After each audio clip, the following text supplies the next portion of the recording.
17h, 19h, le Grand Pastis. Le Grand Pastis. Et ce soir, en ayant au téléphone bientôt le grand directeur du Contrepoint, Fred Waller, qui est aussi metteur en scène et producteur, donc un homme multifacette, donc à ne pas confondre avec un homme boule à facettes, ça n'a rien à voir. Donc je me suis dit qu'avec un tel invité, j'allais continuer à vous parler d'humour avec un grand U.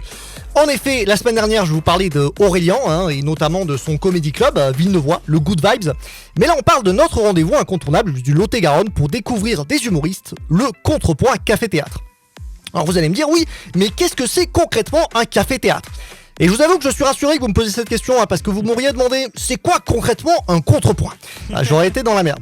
Mais bon, vu que je suis un mec plutôt cool, j'ai quand même cherché, et je peux juste vous dire que, en musique, le contrepoint, sous-entendu rigoureux, est une forme d'écriture musicale qui trouve ses origines avec la polyphonie née au Moyen-Âge et qui consiste dans la superposition organisée de lignes mélodiques distinctes.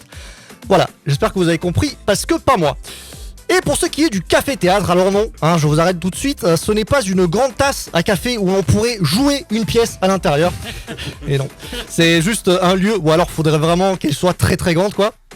C'est un lieu, parce qu'en général, dans les tasses à café, moi j'y passe même pas ma main. Donc, Et le café-théâtre, et puis il faudrait installer des portes aussi, ou faire passer les décors au-dessus de la tasse, mais bon, ouais, bonjour à galère quoi.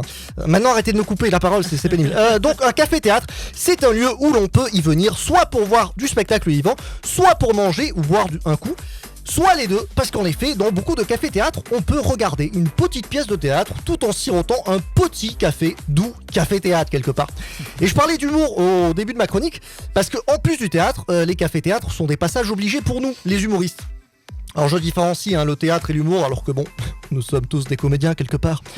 Et c'est pour ça qu'on va dans ces petits lieux, avant de faire des Zéniths, des Olympias ou autres Bercy et j'en passe.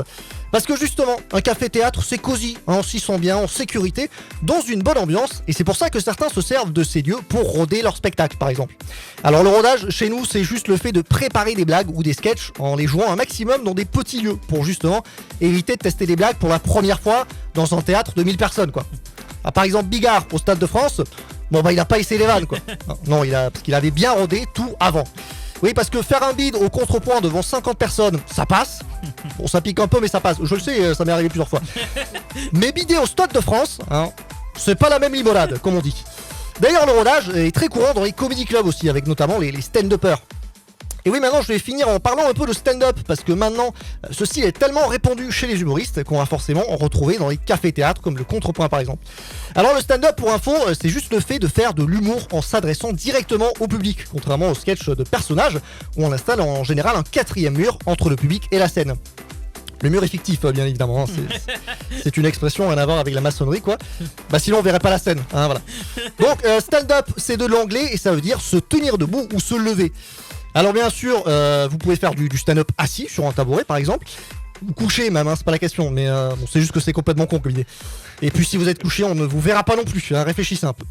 Alors moi, je suis un peu curieux, donc je me suis demandé d'où venait vraiment le stand-up. Alors je savais que le concept venait des States, donc des États pour les non-bilingues, mais je sais aussi qu'en France, il y a longtemps, on avait déjà des humoristes qui pratiquaient une forme de stand-up. C'est juste que quand on compare Raymond DeVos ou Pierre Desproges à Romain de Frécinet ou Paul Mirabel, on sent que ça a un peu évolué quoi. Mais tout commence en 1950 en Californie pour le stand-up, ou comique de scène, on dit ça aussi, et c'est un musicien de jazz du nom de Mort Sahl qui en est à l'origine. Donc Mort, c'est M-O-R-T, voilà. Et déjà un humoriste qui s'appelle Mort, je trouve ça drôle. Et au début, il fait juste quelques blagues entre deux morceaux jazzy. Et non pas Beyoncé. Excellent, Jay-Z et Beyoncé, yes. C'est ton métier, Donc il voit que ces interludes rigolotes, ça plaît beaucoup au public, Donc il va en raconter de plus en plus, jusqu'à se servir carrément d'un journal pour improviser toujours plus de blagues sur l'actualité par exemple.